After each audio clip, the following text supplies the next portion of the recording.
Hello guys, सो आज हम देखने वाले हैं सोल लैंड की एक novel based explanation and I really hope कि आपको ये पसंद आएगी। सो गाइस, जैसा कि हमने लास्ट एपिसोड में देखा था कि उन इंपीरियल पैलेस के लोगों ने युहाओ के ऊपर 81 ड्रैगन नेल पिलर से टॉर्चर करना स्टार्ट कर दिया था।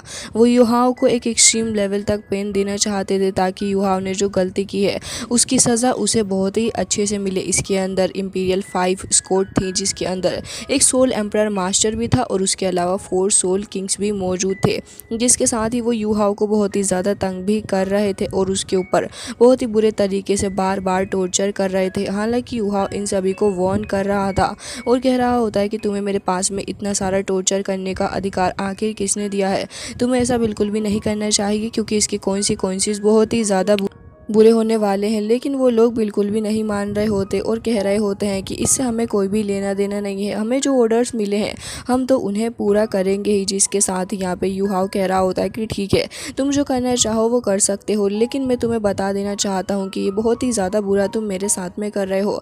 हालांकि इसी के साथ जूजी एंड केके दोनों ही अलग अलग हो चुके थे क्योंकि केके तो इमीडिएटली मास्टर शुआन जीवेन के पास में चली जाती है उन्हें इन्फॉर्म करने के लिए कि आखिर युहाओ के साथ में क्या हो रहा है, जिसके चलते मास्टर को बहुत ही ज़्यादा गुस्सा आ रहा था। शुआन जीवेन तुरंत ही चले गए थे मास्टर जिंग होंग चैन के पास में, उन्हें जाके सारी इन्फॉर्मेशन बता देते हैं कि आखिर किस तरीके से युहाओ को टॉर्चर किया जा रहा है। अब यहाँ पे मास्टर होंग चैन भी इमीडिएटली काफ़ी ज़्यादा एंग्री हो चुके थे और वो भी यही सोच रहे होते हैं कि अगर इस युहाओ को कुछ हो गया तो फिर बहुत ही ज़्यादा बुरा होगा उनकी फैमिली मेम्बर के साथ में, क्योंकि जिंग होंग चैन भी तो फिलहाल श्रेक अकेडमी के अंदर ही मौजूद है एंड शाओ होंग चैन भी, जिसके चलते वो उन दोनों के साथ बिल्कुल भी रिस्क नहीं लेना चाहते थे। हालांकि उन्हें पता था कि अगर युहाओ की ये न्यूज़ बाहर चली गई तो फिर उनके दोनों ही ग्रैंड चिल्ड्रंस के साथ में काफ़ी कुछ बुरा हो सकता है। इसके चलते बुरा हो सकता है, हो सकता है कि वो लोग चले गए थे। हालांकि इसी के साथ भी यहाँ पे वो चले गए थे और सोच रहे होते हैं जिसका नाम था Prince shoe Tian rain and वो एक काफ़ी ज़्यादा पावरफुल पर्सनैलिटी था। जैसे ही वो उस जगह के पैलेस के अंदर एंटर करती है लोग उसे काफ़ी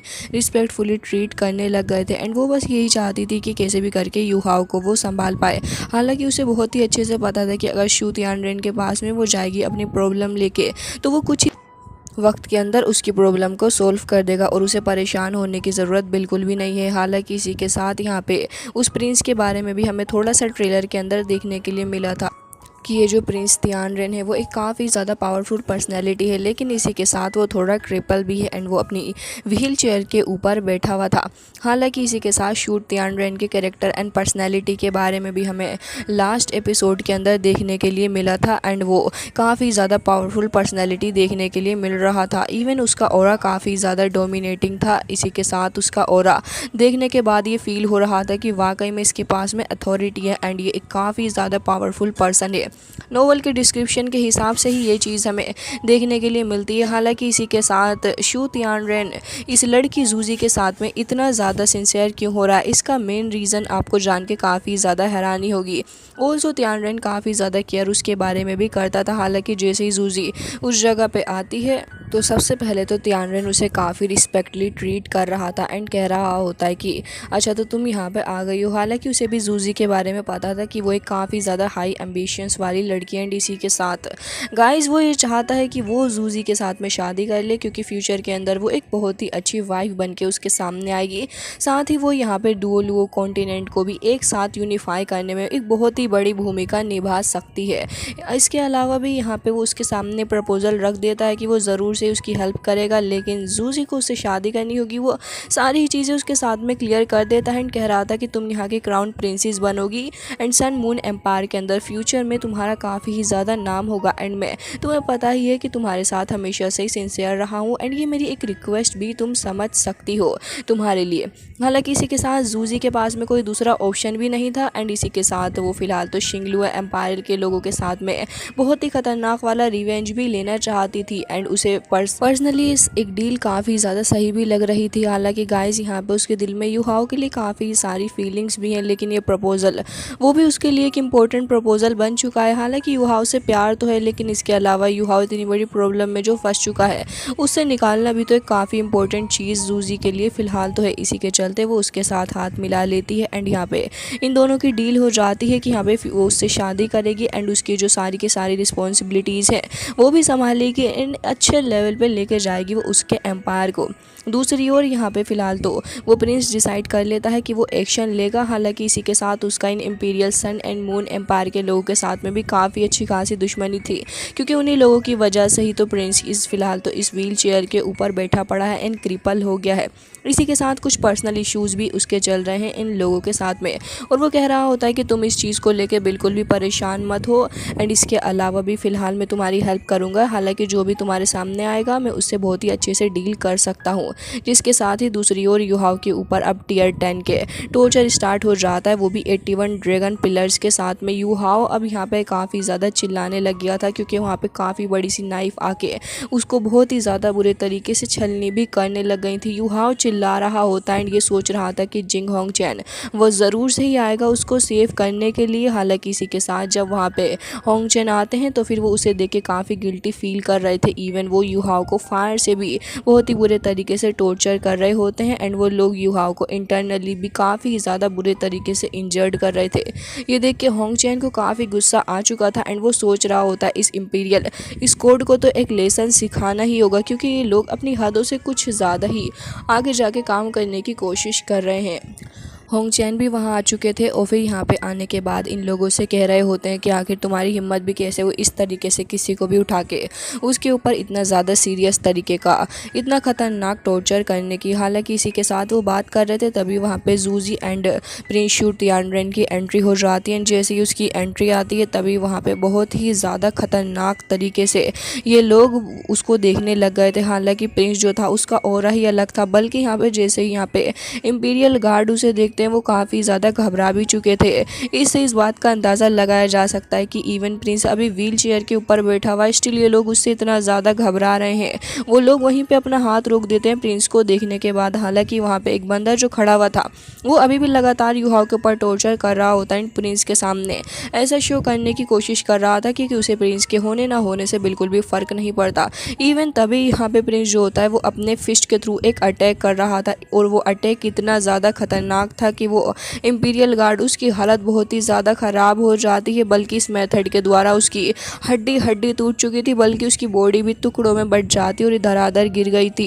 ये देखने के बाद तो आसपास मौजूद गार्ड और भी ज़्यादा हाई अलर्ट हो जाते हैं कि आखिर ये पर्सन है कौन।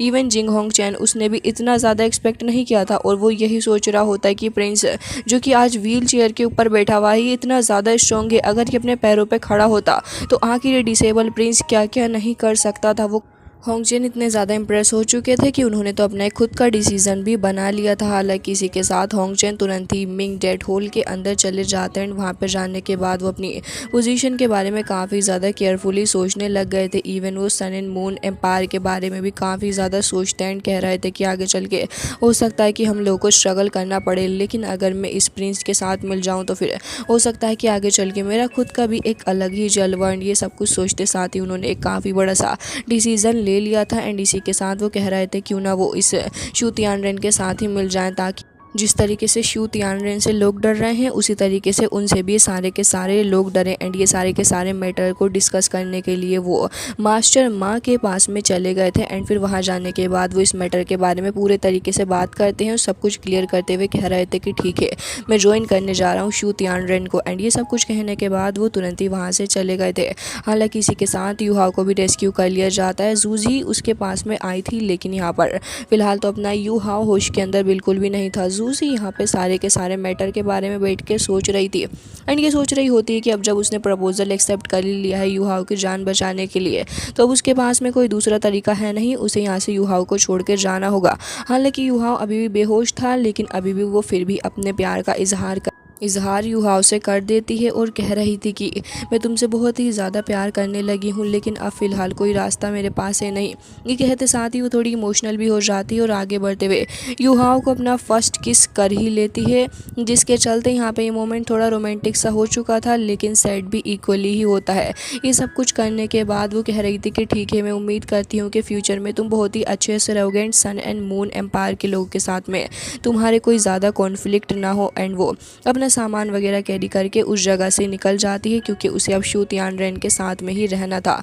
वहाँ जाते ही वो तुरंत ही मिलिट्री के सारे मैटर्स को संभाल लेती है एंड उसका इन्फ्लुएंस बहुत ही ज़्यादा मिलिट्री के ऊपर आ चुका था। जैसा कि शू तियानरेन ने उसके साथ में सोचा था कि वो करेगी, वो बिल्कुल ही उसकी उम्मीदों के ऊपर एकदम ही खरी उतरती है।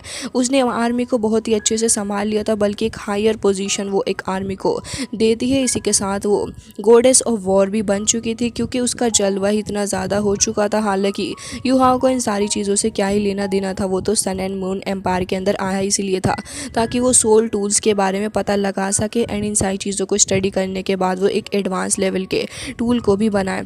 हालांकि इसी के साथ जब वो जिंग हाओ चैन के पास में जाता है तो फिर उसके साथ सामने ड्रामा करने लग गया था और कह रहा होता है कि उसे अभी फ़िलहाल हायर लेवल के टूल को स्टडी करना है, क्योंकि उसके साथ में इतना ज़्यादा बुरा हुआ था। तो होंग चैन के पास में कोई दूसरा ऑप्शन भी नहीं होता और वो कह रहे थे कि ठीक है, फ़िलहाल तुम जाके वहाँ पे स्टडी कर सकते हो। एंड श्वान जीवन को बुला के कह रहे थे कि मुझे लग रहा है कि तुम्हें इसे स्टडी के लिए लेके जाना चाहिए। एंड ये लोग फ़िलहाल एक दूसरे एरिया के अंदर आ चुके थे, अंडरग्राउंड के अंदर स्थित था, क्योंकि यहाँ पे एक सीक्रेट स्टडी की जा रही थी। हालांकि युहाओ जैसे यहाँ पे आता है उसे काफ़ी सारे टूल्स के बारे में श्वान सिखाते हैं, लेकिन सीक्रेटली वो एडवांस सोल टूल टेक्नोलॉजी के बारे में भी सीखने लग गया था। अब जब ये बात होंग चैन को पता चलेगी तो उसे वाकई में रिग्रेट होगा अपने डिसीज़न के ऊपर, लेकिन फ़िलहाल युहाओ को सब कुछ करने में काफ़ी ज़्यादा अच्छा लग रहा है। वो सीक्रेटली काफ़ी सारी चीज़ों के बारे में डिस्कशन करता है अपने मास्टर के साथ में और बहुत सारी चीज़ें भी सीखता रहता है।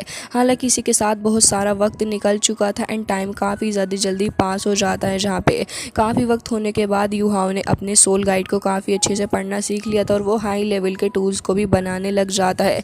इसी के साथ एक दिन अंडरग्राउंड एरिया के अंदर एक काफ़ी बड़ा सा एक्सप्लोजन होता है, जिसके चलते काफ़ी सारे लोग बहुत ही ज़्यादा दूर जाके गिरते हैं एंड सेवरल लोग इंजर्ड भी हो चुके थे। हालांकि इसी के साथ यहाँ पे काफ़ी वक्त से साइलेंट वो जो बॉडी सेक्ट के लोग हैं वो भी यहाँ पे सडनली अपीयर हो जाते हैं। उन्होंने कुछ काफ़ी ज़्यादा डार्क कलर की थीम के कपड़े पहने थे एंड ये लोग अंडरग्राउंड सीक्रेटली अटैक कर रहे थे। जैसे ही लोग इस जगह पे आते हैं, अपनी एकेडमी के लोग और भी ज़्यादा हाई अलर्ट पे जा चुके थे एंड वो ये सोच रहे होते हैं कि सडनली ये लोग कैसे अपीयर हो चुके हैं और आखिर इनका असली मकसद है क्या। हालांकि इसी के साथ ये लोग होंग चैन के ऊपर भी अटैक करते हैं, लेकिन होंग चैन भी फ़िलहाल तो इन बॉडी सेक्ट के लोगों के साथ में फ़ाइट करने लग गए थे। हालांकि गाइस इसी प्लॉट ट्विस्ट के साथ में आज का ये एपिसोड हो जाता है एंड आई रियली होप आपको ये पसंद आया होगा। मिलते हैं नेक्स्ट वीडियो में, तब तक के लिए bye bye, take care of yourself.